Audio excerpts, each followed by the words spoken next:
So today we left Shreveport and eventually made it to Alabama, but on the way we stopped by one of our favorite places. Never been there before, but we've seen it a million times on Duck Dynasty. And so we went by the warehouse and we checked out the outside of the warehouse. We cracked up because one of the episodes was about them putting in a duck pond there at the loading dock. They had one in there.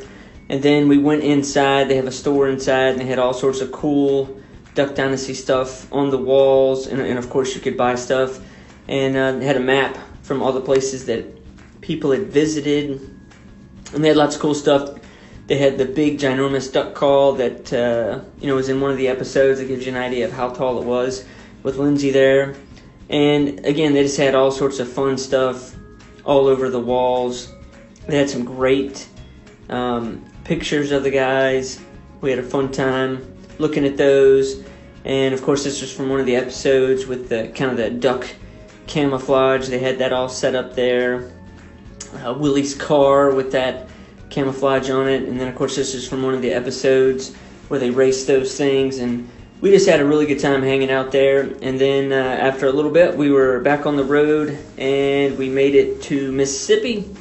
And we went to Vicksburg, where we got another stamp in our national parks passport book. And Vicksburg was where one of the largest Civil War battles was fought. It was a strategic battle because it basically cut off the South completely when they lost that battle, and they lost access to the Mississippi River.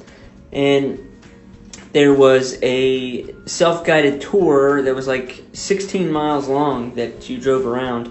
But one of the highlights was the Cairo. It was like the last Ironclad that you can ever see. And they had it, reassembled as best they could under this huge, ginormous tent.